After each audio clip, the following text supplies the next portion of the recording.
Bapak, Ibu, Saudara-saudari, adik-adik, para sahabat Yesus di Paroki Santo Yosef Medari dan di Stasi Santo Thomas Yegan, dan juga para sahabat Yesus dimanapun Anda berada, salam sehat, semangat selalu, Tuhan berkati. Kembali marilah kita belajar ilmu sejati pada hari Jumat, tanggal 30 Juli tahun 2021, hari biasa pekan ke-17.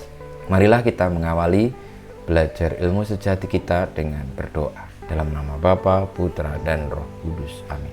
Allah Bapa, kekuatan kami, Engkaulah yang menentukan hari-hari hidup seseorang. Mampukanlah kami untuk merayakan dan menguduskan hari kebangkitan Putramu dengan penuh kasih dan sukacita. Dengan pengantaran Tuhan kami, Yesus Kristus Putramu, yang hidup dan berkuasa bersama Dikau dalam persatuan Roh Kudus, Allah sepanjang segala masa. Amin. Para sahabat Yesus terkasih, kita akan belajar ilmu sejati dari Injil Yesus Kristus menurut Matius bab 13 ayat 54 sampai dengan 58. Pada suatu hari Yesus kembali ke tempat asalnya. Di sana ia mengajar orang di rumah ibadat mereka. Orang-orang takjub dan berkata, "Dari mana diperolehnya hikmat itu? Bukankah dia itu anak tukang kayu?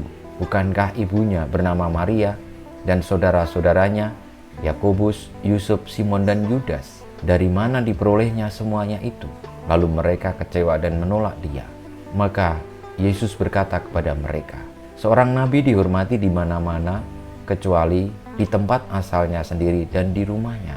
Karena ketidakpercayaan mereka itu, maka Yesus tidak mengerjakan banyak mukjizat di situ. Demikianlah Injil Tuhan kita, terpujilah Kristus. Para sahabat Yesus yang terkasih, dalam karya-karyanya Tuhan Yesus pernah tidak diterima, ditolak, dan tidak dipercaya. Terutama mereka yang kenal dekat dengan Yesus, tahu dari mana Yesus berasal. Maka pengetahuan itu lalu membuat mereka tidak langsung percaya, karena bahwa saudara-saudaranya, orang tuanya ada di antara mereka.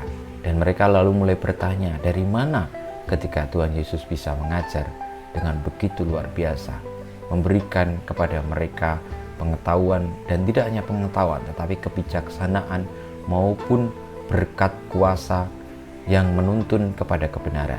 Sebenarnya dalam hati kecil mereka tahu bahwa yang dikatakan Tuhan Yesus itu adalah kebenaran.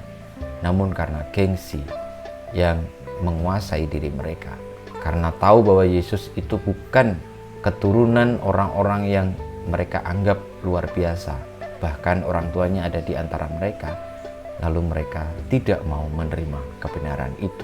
Jadi hati orang-orang yang tidak percaya itu dibutakan oleh kebiasaan, oleh nama besar, oleh keturunan, tapi tidak sungguh-sungguh melihat kebenaran yang diwartakan. Maka saudara-saudariku, di dalam mewartakan karya Allah, baiklah kita tidak usah takut terhadap siapa diri kita dan dari mana keturunan kita. Namun tetaplah setia kepada kebenaran itu. Demikian juga ketika kita belajar tentang kebenaran, janganlah melihat siapa yang mewartakannya, dari mana dia berasal, tetapi apa yang diwartakan, apa yang terkandung dari pengajaran atau yang menjadi kesaksian orang itu.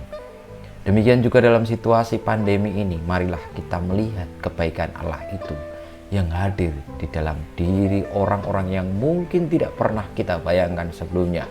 Mungkin yang di tengah masyarakat mungkin tidak pernah mendapatkan tempat. Melalui mereka kita bisa ketemu dengan kebenaran sejati itu. Dan janganlah takut kalau kita melakukan itu demi memuliakan nama Tuhan dan karena panggilannya sendiri. Bukan demi kepentingan dan keinginan untuk menunjukkan diri sendiri.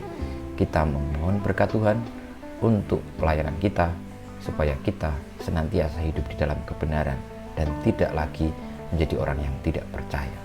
Kemuliaan kepada Bapa dan Putra dan Roh Kudus, seperti pada permulaan, sekarang, selalu, dan sepanjang segala abad. Amin. Ya Yesus, jadikanlah hati kami seperti hati-Mu. Tuhan bersamamu dan bersama rohmu, kita semua hidup kita, perjuangan kita untuk tetap setia kepada kebenaran, sehingga menjadi orang-orang yang percaya akan kebenaran itu, senantiasa dibimbing, dilindungi, diberkati Allah yang Maha Kuasa, Bapa dan Putra dan Roh Kudus. Amin.